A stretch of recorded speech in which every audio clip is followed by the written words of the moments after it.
यहाँ पर आज महानगर पालिका चुनाव का जो आज पर्चा भरा जा रहा है, उसी में हमारे कामले मैडम है। मैडम क्या कहेंगी, कौन सी पार्टी से आप पर्चा भर रही हैं आज? मैं मार्क्सवादी कम्युनिस्ट पक्ष के पार्टी से पर्चा भर रही हूँ और ये टाइम में हम लोग महापालिका में लाल बावटा लहराएंगे।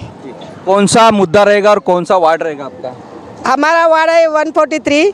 हमारे यहाँ नाला रुंदीकरण मराठीत आहे विषय, नाला रुंदीकरणाचा प्रश्न बरेच दिवसापासून रखडलेला आहे। तो माझा पहिला प्रायोरिटीचा प्रश्न असेल तो सोडवणे। त्याचबरोबर आरोग्याचा विषय आहे। आपल्या विभागामध्ये या 143 मध्ये एक सुद्धा ICUचं हॉस्पिटल नाही।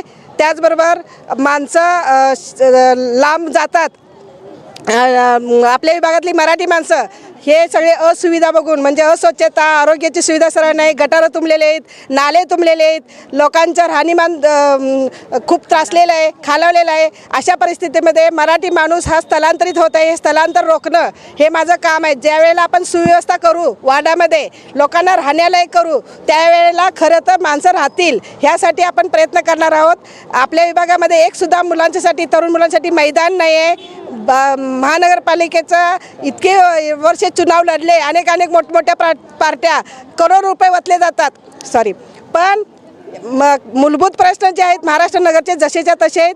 महिलांना अर्ध्या लोकसंख्या असणारे ज्या महिला आहेत, ह्या महिलांना शौचालयाची सुविधा नाही, साधी शौचालय नाही महाराष्ट्र नगरमध्ये। आणि ह्या 143 मध्ये खूप दुर्दशा आहे शौचालयाची। कमीत कमी 10 ते 15 हजार लोकसंख्येनं शौचालय सार्वजनिक असावं। 75 वर्षानंतर सुद्धा लाडक्या बहिणी म्हणून एकीकडं उदो करायचा आणि दुसरीकडं महिलांच्यासाठी शौचालयाची सुविधा सुद्धा नसावी। ही एक दुर्दशा ह्या मुंबईमध्ये आणि महाराष्ट्राच्या राजधानीमध्ये होते महिलांची, हे आपल्याला मी सांगू इच्छिते आणि त्यावर मला काम करायचं आहे। अजून महिलांसाठी अजून पण भरपूर योजना आहेत, त्याच्याबद्दल काय बोलणार आहे? दरवर्षी 250 कोटीच्या वर बजेट महानगरपालिकेचे असतं।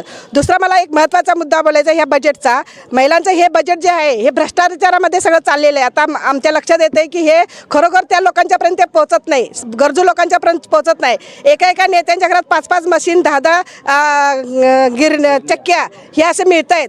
आम्हाला ते प्रॉपर महिला आणि बालविकासासाठी खर्च करायचं आणि त्यासाठी मला ह्या महानगरपालिकेमध्ये निवडून यायचं आहे। दुसरा एक विषय असा आहे की मुंबई महानगरपालिकेचं बजेट जे आहे हे बजेट एका लहान देशाच्या बजेट एवढं बजेट असतं। सगळ्यात श्रीमंत महानगरपालिका आहे आणि ह्या महानगरपालिकेचे जे बजेट आहे हे मानसी असतं।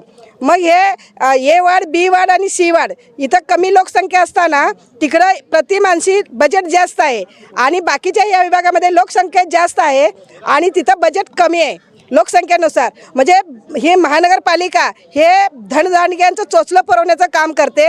तिकडं 24 तास पाणी आहे आणि ह्या मानपूर गवंडी विभागात बघितलं तर तुम्ही अर्धा तास किंवा 15-20 मिनटं पाणी येतं। शौचालयाला पाणी नाही, स्वच्छतेसाठी हे नाही, नाल्यावर तुम्हाला ते झाकणं मिळणार नाहीत का तर बजेट नाही यांच्याकडं। महानगरपालिकेच्या ज्या शाळा आहेत त्या ओस पडायला लागल्यात, कारण आम्ही जेव्हा विचारलं मराठीच्या शाळा का ओस पडायल्यात मुंबई महानगरपालिकेमध्ये, ते म्हणतात की आमच्याकडे बजेट नाही, इमारती बांधायला बजेट नाही। हे सगळं बजेट जेव्हा मुंबई सुशोभीकरण करण्यासाठी बजेट करोड रुपये खर्च केलं जातं, पण आपल्या मुलांच्या शिक्षणासाठी मोफत शिक्षण मिळावं हे आता जिथं हॉस्पिटल आहे, आपण जिथं उभं आहे मल्टी स्पेशालिटी हॉस्पिटल, ह्याचं खाजगीकरणाचं सुरू आहे। आम्ही ह्याच्यासाठी उपोषणसुद्धा केलेलं आहे। आता मला त्या सत्तेमध्ये जाऊन हे सगळं खाजगीकरण जे हॉस्पिटलचं होतं हे रोखायचं आहे, शताब्दी हॉस्पिटलचं खाजगीकरण रोखायचं आहे, महाराष्ट्र नगरचं प्रसूतिगृह सुरू करायचं आहे आणि हे भरपूर मोठं काम आहे। म्हणून मला जनतेनं साथ द्यावी आणि हा तुमचा आवाज बनून मी महानगरपालिकेमध्ये जाणार आहे आणि विजयी होऊन आपल्या सगळ्यांचा प्रश्न मिटवायसाठी मी प्रयत्न करणार आहे। 143 मधील